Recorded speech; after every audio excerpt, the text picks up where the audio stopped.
She's a former sheriff's deputy. Started her career working undercover narcotics. Became one of the first females in her agency to become a member of the elite SWAT team. And then her career ended.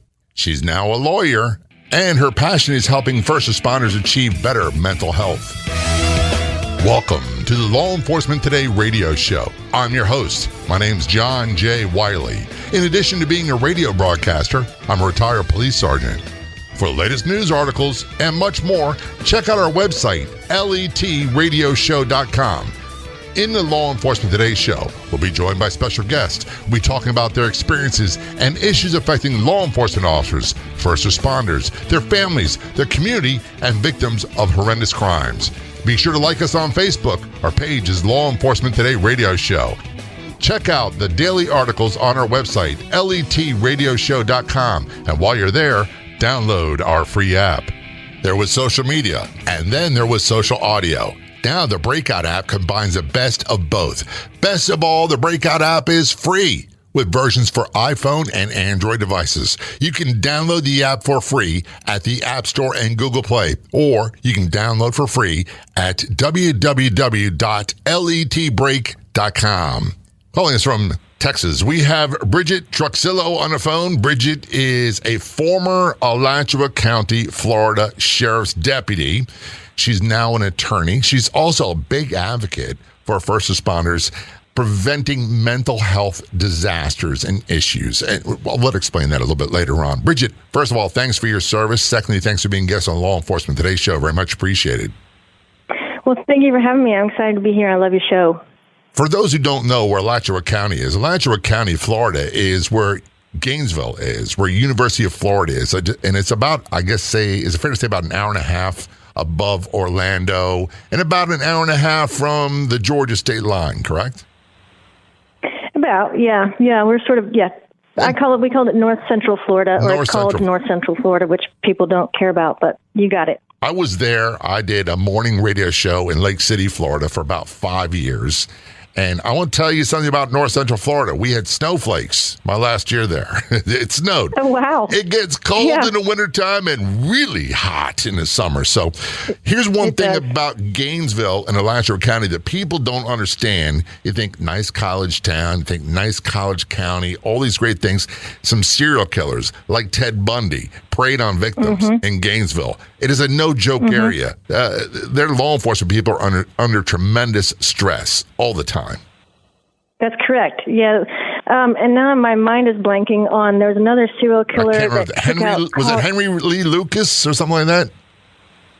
Rollins. I can't. The truth is, I don't like giving them any publicity whatsoever. I don't even like giving their names out. I agree with you because they don't deserve any type of notoriety. But this guy was interesting, and I remember it to this day. Is the apartments back in the day used to open out, which meant that the hinges were on the outside of the door. And this guy would get into these apartments by knocking the hinge out and go in, and he killed several college girls before they could, number one, figure out. I mean, they figured that out, but they ended up being caught. But it was horrible. It was about 10 or 12 years before I was there, and I'll say I moved to Gainesville in '93 for college. But yeah, it's a legit town. We have the interstate running right through the middle of the county, so you have a lot of drug trafficking, legit big time drug trafficking that comes through. So we have our fair share of crazies and problems in Alachua County and in Gainesville. And the thing about that I never understood, and I don't want to belabor this point. There's Interstate 75 goes through that county, and there's a stretch of Alachua County that for the life of me, I don't understand. We have the worst fatal flaming car accidents where people are killed en masse. It happens all the time and dead straight away, no reason whatsoever. It just happens. I agree. Some of the worst things I've ever pulled up on were accidents where, I remember one time it was a Suburban that had kids in it. They flipped out and they were spread across the interstate, and it was awful. And then I remember another time I got called to a scene where a tractor trailer had burst into flames and everything, including the driver, had burned, and they called me to come pick up some of the bones that had been found in the dirt. And I had to wait there until the trooper came up. And this particular trooper is still there. He's the biggest, baddest dude I've ever known. And you could see him on TV because he's now the security for the University of Florida head coach. You'll see him on the TV during the games. He came up and he was so nice, but it was pitch dark at night, and all I could see was his headlights. And even him, I'm this little girl. I'll tell you, I'm 5'5", and I don't know what I weighed back then, but I hopefully not that much different than now. But he was like, guy, like came out of the night, and he's like, oh my gosh, you're the cop I would ever want to back me up and come save me from something. But it is. I don't know why another time it was a van load of immigrants that had been doing some jobs around the area that had a horrible accident. I agree with you. That was the worst call to get, to say there's a wreck on interstate. And I just would always pray that a bunch of the first responders, the EMS and fire trucks would get there before me, because it was always horrific. It is horrific. And it's one of those things that, people ask me, and I'll be quite honest with you, Bridget, I don't like talking about my police experience very much. Number one, we're kind of conditioned. We don't talk about it. The whole hero thing, and I'm just in the right place, right time, doing my job. But people are quick to criticize police, but we're not quick to tell people all the great things that police do. When I say police, that means our sheriffs as well, and our federal agents. However, some of the worst tragedies, the most horrific traumas I experienced, I saw, were not so much acts of violence. Well, they were big. They were a lot. And some were directed to me. It was the vehicle accidents. It was the house fires. It was all the things that are accidental. And those things just don't go away. Right.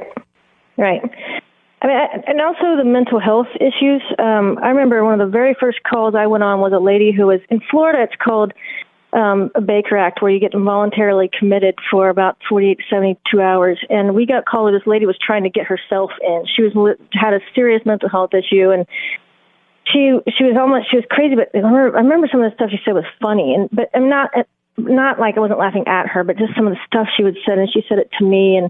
But anyway, we got her in, and she got evaluated, and several months later we got called to a suicide, and it was her. And, that kind of stuff doesn't leave you, because you want to be able to do something and you can't, and it just never, like I said, I'll never, ever forget. And then I remember distinctly her son, who had his own mental health issues, either from, genetically or because he lived with his mom who had some, and you just can't do enough about it, and it never, ever, ever leaves you. It's frustrating. We could talk ad nauseum just about domestic violence calls. We could talk about how we can't. As a police officer, people think you got lots of power. You can do lots of great things. I had to learn later on in life, I'm not Superman. I'm not God. I can't make people do things they don't want to do, even if it's going to save their life. You cannot do it. You're totally right. A lady one time had her cheekbone fractured by her husband, and we had to trick her into telling us where her husband was, and we ended up arresting him. And she physically attacked me when she found out that we had tricked her, and all I was doing was trying to hopefully save her life, and she had 2 young kids. And I think it's hard for cops to not become desensitized to human beings. Because of that, you want to help them, and then they're not helping themselves. And I think that's hard for most cops, is you want to be able to care about people, but then you just see this kind of stuff, and they're just the repeat victims. And I don't mean that in a negative way or in an unsensitive way. It's just, we get called to the same house where this woman's getting beaten up so many times, and you want to help her, but she won't help herself, and you can't. Like you say, you can't make them do anything. It's challenging. Some of these effects last a long time. I've been retired more than 30 years, and just recently, my wife, the boss, and I were supposed to go to a Santana and Earth, Wind, and Fire outdoor concert amphitheater. And I had to ask her no. I knew it could handle about 2 hours. That was about it. And then the heat, the crowds, people behind me, all that stuff. I just didn't want to be that guy. When we returned our conversation with Bridget Truxillo, former Alachua County Sheriff's deputy, we're going to talk about working undercover narcotics, the really frightening things that you don't get to hear about, her transition into SWAT, why she became one of the first female SWAT members in her agency, and how all the pressure, stress, and trauma impacted her. This is Law Enforcement Today's show, and we'll return to our conversation in just a few moments. Don't go anywhere. We will be right back. Of all the radio stations in the United States, there's only one show like ours, the Law Enforcement Today radio show. And on Facebook, there's only one official page. Do a search on Facebook for Law Enforcement Today radio show. That's Law Enforcement Today radio show on Facebook. When you get there, click like and follow. Are you wondering where you can find more great podcasts? Head to letradioshow.com, click Be Heard, and discover other fantastic podcasts like this one. Also available on our free app, all at letradioshow.com.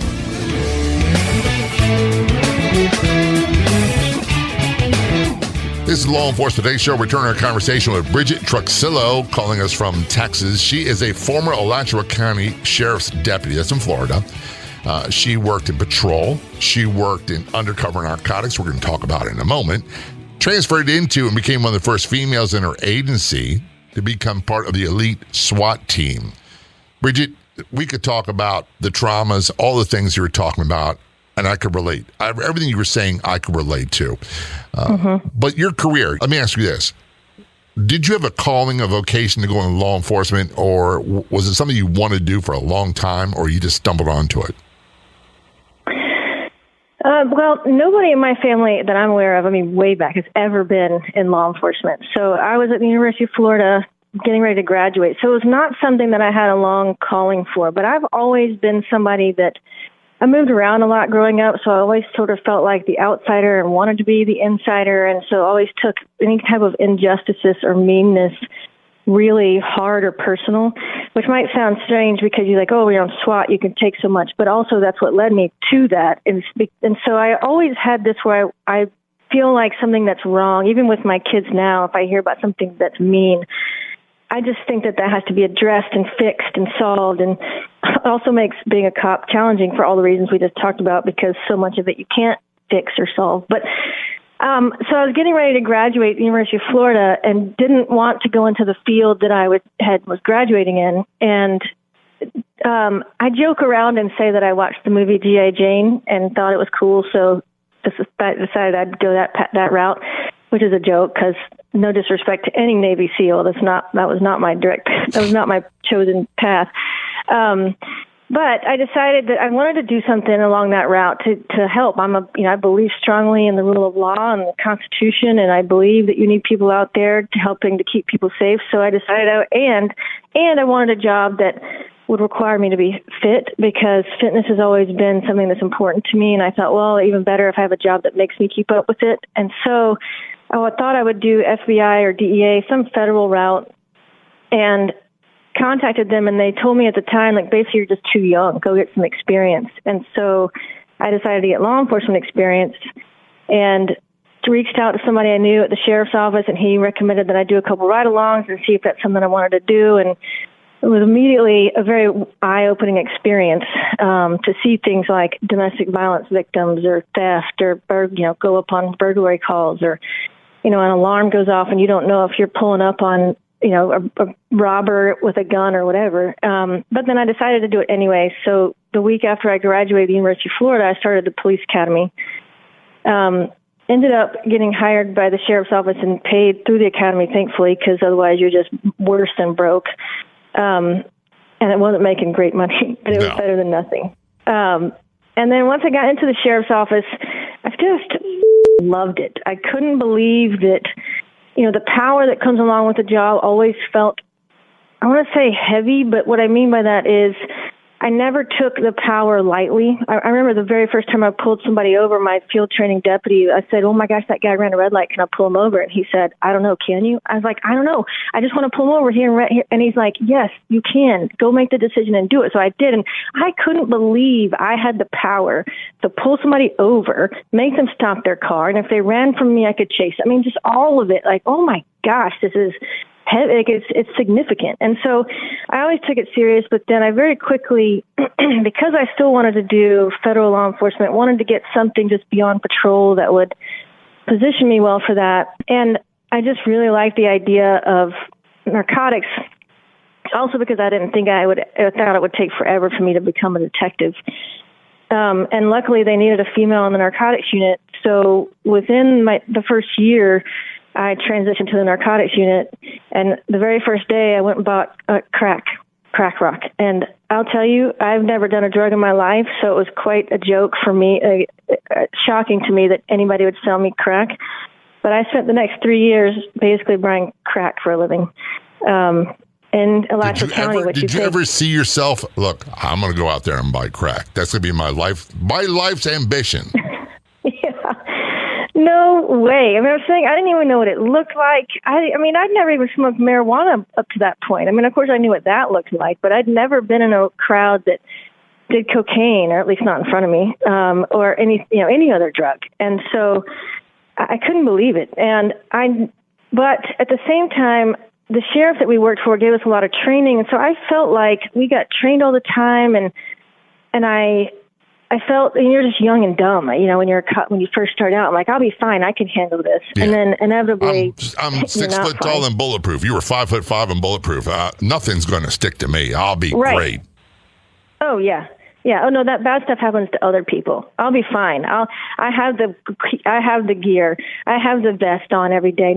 I'll be fine if I'm not stupid. First of all, I was also not stupid enough to think at 5'5" and 130 or whatever I weighed to think I could fight somebody on my own. I was very careful even when I was on patrol. Here's the thing I learned early on, Bridget, size really doesn't matter. Some of the, and people like, what's that young female going to do? I didn't care if you were 6 foot tall or 5'2". If all you could do is grab a hand, I'm in a brawl, grab a hand.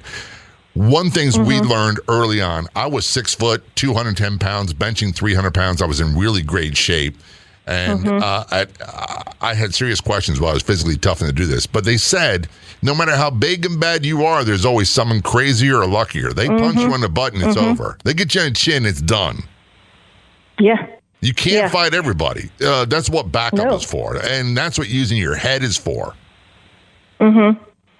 Absolutely. And that's where I think, no disrespect to all you or any other male that's ever done it out there, but I think that women in law enforcement, as long as you have your wits about you and you're just not stupid about it, that you have different ways to try and handle things, because I was always very aware that fighting would be a bad choice for me.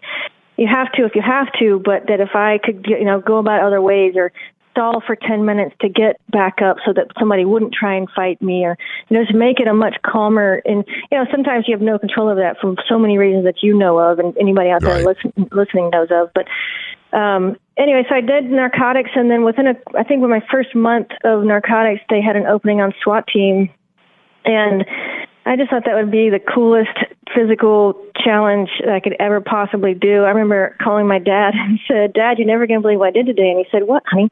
And I said, "Well, I tried out for SWAT team." And I thought he was going to say, "Oh my gosh, I'm so proud of you. That's so amazing. You're so strong and capable." And my dad said, "Oh my gosh, isn't it bad enough that you're on the narcotics unit and you're buying drugs for a living?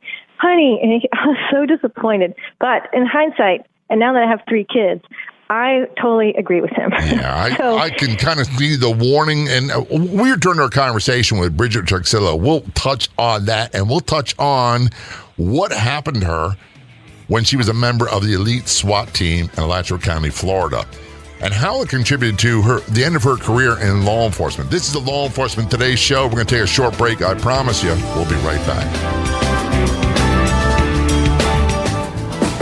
Missed an episode of Law Enforcement Today? You don't have to anymore, because now you can listen to it on Podopolo, the free new app that makes listening anytime, anywhere so easy. Catch up on shows you've missed and chat with John J. Wiley right there too. Download for free on the Apple or Google Play stores. That's Podopolo. And John J. Wiley wants to hear from you inside Podopolo. This is the Law Enforcement Today show. Returning our conversation with Bridget Truxillo. Bridget is a former law enforcement officer from Alachua County, Florida, now living in Texas. She's a lawyer. She is an advocate for mental health protection, resilience, the welfare of our first responders. Bridget, before we went to break, we're talking about, you got a warning from your dad when you went to SWAT. It reminded me when I was a young police officer, And I went to a family reunion in Long Island, New York, and I had a couple cousins actually were in law enforcement in Long Island. And one said, "Hey, you work narcotics? What, are you out of your mind? What are you doing?" And I was being detailed to DEA a couple of years later. And he's like, "There's too much ugliness, too much drama, too much trauma, too much crime, too many weapons." And it turns out he was right. If I'd been smart, hindsight 2020, being 2020, I'd have stuck with patrol and stayed there. Probably had a longer career. I don't know. You know, like they say, hindsight's 2020. So you got the conversation from your dad, the warning about becoming a SWAT officer. What did he say? Well, it came from the dad loving your child and wanting to keep your children safe, which I totally understand as a parent of 3 kids now. And also knowing I'll probably get it served back to me. I'm sure one of my kids will be too hard-headed to know what's good for them. And I thought, it's going to be fine. It won't happen to me. Meaning I won't get hurt. I will be safe. The job won't get to me. And boy, was I wrong. So, I did it. It took them about 2 months to put me onto the team because of what I found out later, which is that they didn't want me on the team. But ultimately my captain forced them to. And so, November, about a year and 3 months after I started at the sheriff's office, I was on the SWAT team with a bunch of dudes. That's a short patrol. That's a short career to go into SWAT. And I'm not saying it to be negative. Back in my day, we called the SWAT team in Baltimore QRT, Quick Response Team. And we jokingly called them the hut guys. They had crew cuts, flat tops. They were always running, always working out. They're being paid to do this stuff. We weren't. We were out there hustling calls. So they had other jobs to do, but they were constantly training. And I imagine you were always training for the ultimate bad situation you hope would never occur. For sure. Especially being the only female on the team, I knew I would have to be on all the time. I would have to be able to keep up. I would have to be able to, climb whatever I need to climb or pull whatever I need to pull. The tryout itself was rappelling and shooting and running, and it's an obstacle course where you ended up having to I dragged a 170-pound dummy, which is not a heavy man. Most men, I would say, probably weigh more than 170 pounds. But to get this dummy from where it was into this SWAT van, so of course I always had to be on. And ultimately, we're all human, where no one's perfect any time, at any point in life. And so my regular human non-perfectness was written up every single time. So, but it ended up, being the only female on the team, and maybe it would have been better if I was a 6-foot female that, could wrestle or something, but I'm not that. And so it definitely was, I was always the sore thumb, basically, at the end of it. One of the questions I have for you is, in police work, there's a tremendous amount of stress, and people ask me to describe it, and I say it's like 7 hours of sheer boredom, followed by 2 minutes of fight for your life adrenaline dump, whether you actually fight or not. And you may go back down to sheer boredom and then back. And where we worked, it was that roller coaster was up and down all the time. We had shootings every shift. We had murders almost on a daily basis. It was nonstop. You go from having a cup of coffee, throwing it out the window. It's like this is a life or death situation. The thing with SWAT is you always have to train, in my opinion, and I'm as an outsider looking in, you always have to train for the bad situation. Always be prepared. I was always, looking back now, hypervigilant, always aware of my surroundings. Still am. Even, remember I told you about the concert? Still am. It's uncomfortable. However, SWAT, it's got to be like the pressure cooker. It is. And I may have mentioned this to you earlier, that our narcotics unit, we were a smaller agency, so we were called a part-time SWAT team. So or a call-out team. So most of the SWAT team members were also on the narcotics unit. We had an undercover side and a uniform side. So between the two units, that made up most of the SWAT team. And so we were always doing one or the other. And so when we weren't buying drugs, so we had what we called buy walks and buy busts. So the buy walks is you buy. In our county, we had to buy 3 times before we could get a search warrant for our home. or you do the by bus, which is you drive up by from somebody, give the call sign, and then like uniformed guys sweep in and arrest them. And so we were doing that all the time. And so you think that 1 minute I'm doing, okay, by, walk, by, and then I'm the one doing a lot of the undercover because I'm a female, and typically they just didn't suspect the female as ever being a cop, or even if they did suspect, they sold it to me anyway. And a lot of those times it'd be me buying this gun with this guy. One time it had a rifle right sitting in the corner right next to him as I'm buying, I think it was crack. I don't remember now.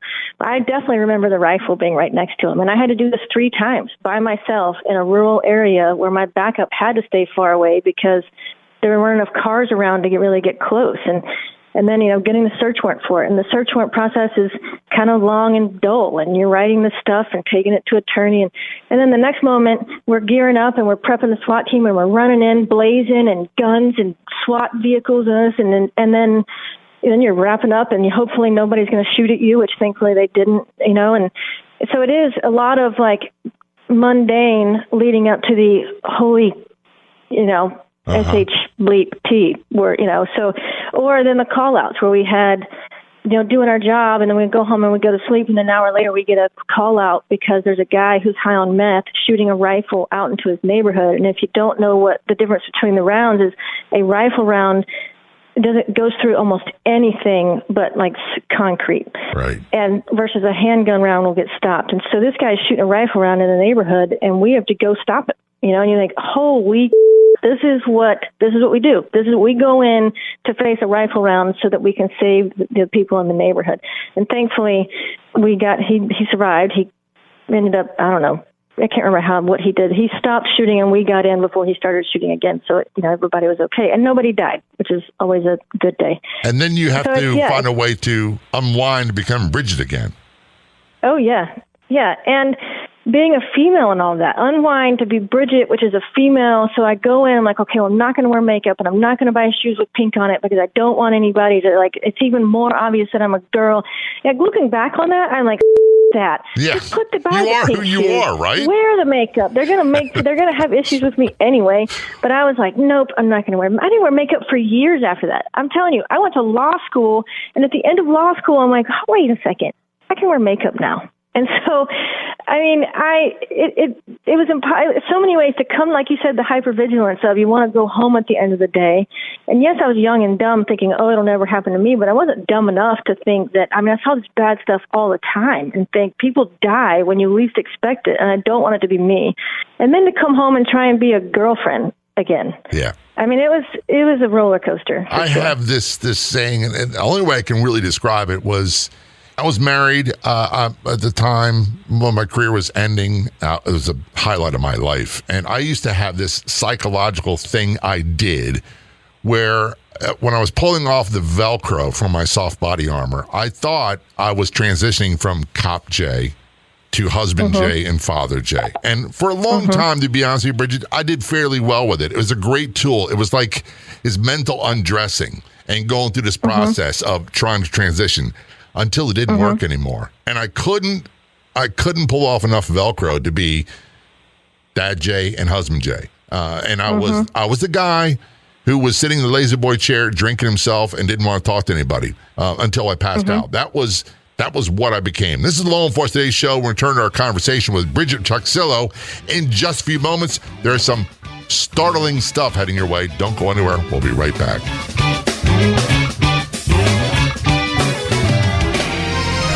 Imagine if you were one of the first on social media or on social audio apps. Here's your chance to be one of the first on the free Breakout app that combines the best of social audio and social media. Get it at letbreak.com. There's a free version for your iPhone and Android devices. Be sure to follow John J. Wiley of the Law Enforcement Today radio show and podcast. Use a profile at LET Radio Show. Get it for free at letbreak.com or at the App Store and Google Play.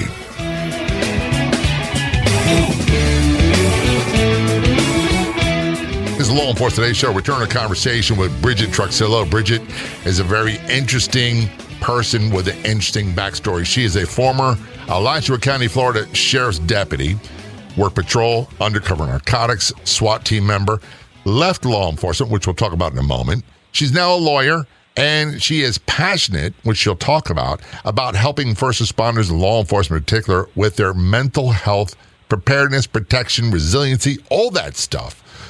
Bridget, I know a little bit about your story. I don't know the details. There came a point when you're working SWAT, you just said, I've had enough. I can't do this anymore. The breaking point. Was there an incident where life was different before or after, or is this accumulation where you're like, I just can't do this anymore?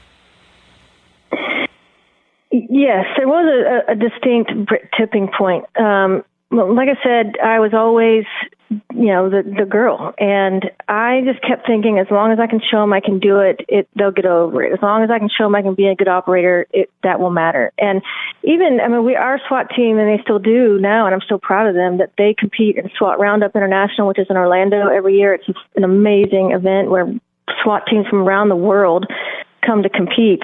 And I competed in that. We had a competition within our own team to see who would make the SWAT Roundup team. I made it twice, the 2 falls that I was there for it.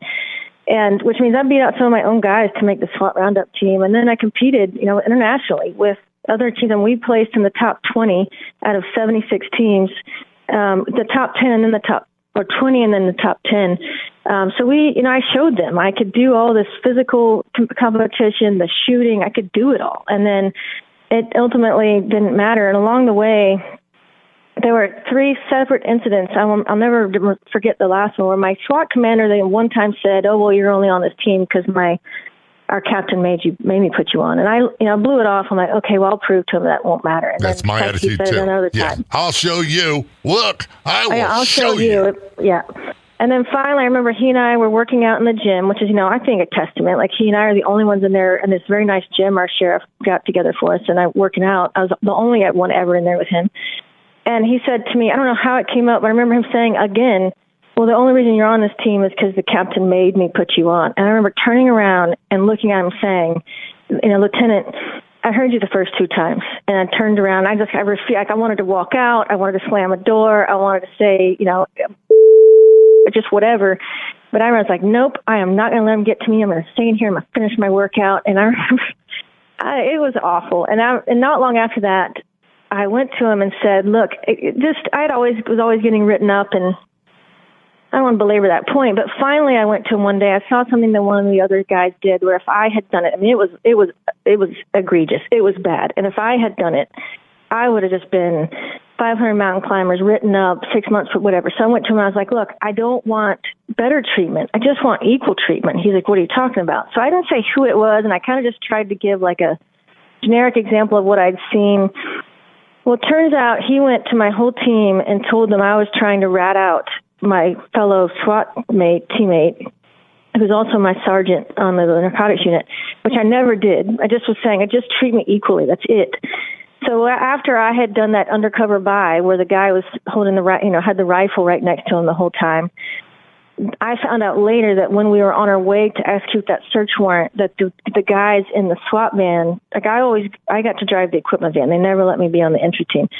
The guys that were on the entry team in the armored SWAT vehicle were talking about how I was a rat and a snitch of my own teammates. And when I found that out about a month later, I was just crushed. This is after I'd competed in 2 SWAT roundups, after I had I can do it. And finally, like, you know what? Okay. And I just decided it was really hard. And I'll tell you, Jay, it took me, I didn't even want to, by that point, I didn't want to tell people I was a cop. I didn't want to tell people I was in narcotics. I didn't want to tell people I was on SWAT because it's just changed. It just was too hard in too many ways. People expect, I don't know what they would expect from me. I couldn't date because when they found that out, it just went wrong. Yeah. I didn't want anybody that was dating to know I was doing that because I'm still a girl, a human. And I just have this really unique job. But I had the same experience with dating before I married my first wife. However, I can only imagine the pressure must be much more intense for females because of all the stereotypes that go along with that. And I get it. I really do. I want to ask you this question. For many of us who worked in law enforcement, the trauma you experienced on the street, the fear, all those things come with the territory. The physical injuries, all those things. Many of the things that were, for lack of better words, mental welfare crushing was the politics of the department. Is that fair to say is what happened to you? 100%. I mean, it got to the point at the end where my captain pulled me in one time and said, "Is there anything you want to tell me?" And I was like, at first I was like, "What do you mean?" Because I thought I was in trouble again. And then I realized, because he was, he's the one that made them put me on the team. He was a big proponent of bringing some females into law enforcement, adding people with college degrees, because I think that helps expand people's view of the world to hopefully help them make better decisions.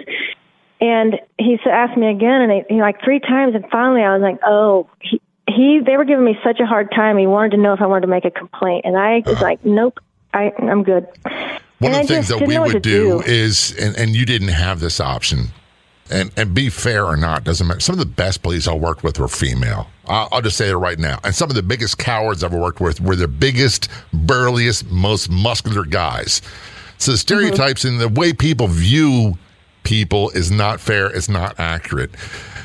I totally agree. Yeah, I wanted to just transition. So you made the decision to leave law enforcement. And what I was getting at was, look, if I had a real dispute with a coworker, another officer, even someone superior, it's difficult when they were a sergeant and I was a police officer, or they're lieutenant and I'm a sergeant.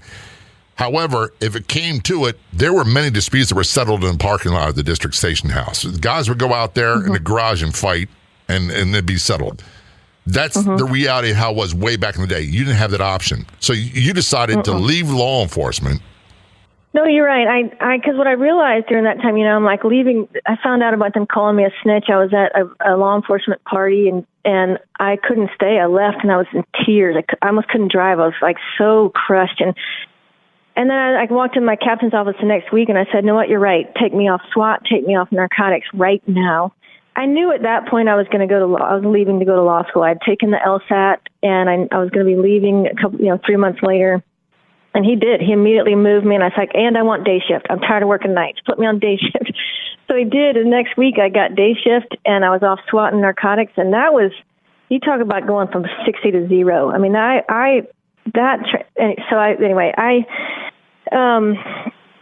You became a lawyer, which in itself is no small task. I knew I was going to do it. And because also when I was going through that, when I ultimately decided to go to leave law enforcement, is because I thought I wanted to do federal law enforcement. And then what I realized, because I was on the narcotics unit, I had worked with federal investigators, because a lot of times you'll escalate cases to the state or the feds. And I realized that the issues I was facing were not going to go away. If anything, they would just be attached. And no offense to anyone out there at state or fed level, is that the issues to me would just become attached to bigger egos. And I just didn't want to do that for the rest of my life. So now you're a lawyer. And in addition decided, I was like, I'm going to become a lawyer, and had no idea what I want to do with it, but always knew, in spite of everything I went through, I always knew I wanted to give back to cops, because I want them to be happy and I want them to stay in the job, and I wanted to give back somehow. And what are you doing? How are you doing that? So fast forward 13 or 14 years later, I finally figured out that the best way for me to do that was to start my own business. It's called Protective Wellness, and I have my own law firm, to where I can provide wellness training and legal support to cops in all the ways that I felt like I didn't have when I was a deputy. And so do you have a website where people can get more information, sign up for email newsletters, all that sort of stuff? Absolutely. So my website is called myprotectivewellness.com. And you can definitely sign up for the newsletter. The cool thing is I have a quiz on there that if you're curious, what's my wellness level? It's a quiz that you can take that will help you figure out what your wellness level is. And then that gets you onto my newsletter. And then I created, like you said, Jay, earlier, that you thought you were fine for a long time until you were not. And I hear that. I know you have too, but I hear that from people across the country. And so I created just this one specific course to help people figure out what to do about it and figure out how to come up with their own wellness training plan. And what is your website one more time, and social media before we end it? It's myprotectivewellness.com. And I'm on, the best places to find me are on LinkedIn and Instagram. And Bridget, thanks so much for being a guest on Law Enforcement Today's show. All very much appreciated. Thank you so much. I'd like to thank our guests so much for coming on the Law Enforcement Today radio show. The Law Enforcement Today radio show is a nationally syndicated radio show broadcast on numerous stations once a week and growing. If you enjoyed the podcast version of the show, please do me a big favor. Tell a friend. I'll be back in just a couple days with a brand new episode of the Law Enforcement Today radio show and podcast. Until then, this is John J. Wiley. See ya.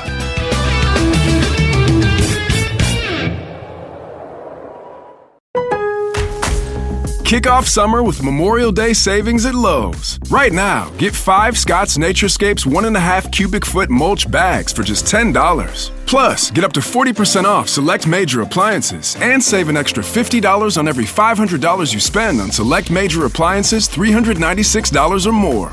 Lowe's, we help, you save. Valid through 5/28. Mulch offer excludes Alaska and Hawaii. Selection varies by location. While supplies last. See Lowe's.com for more details.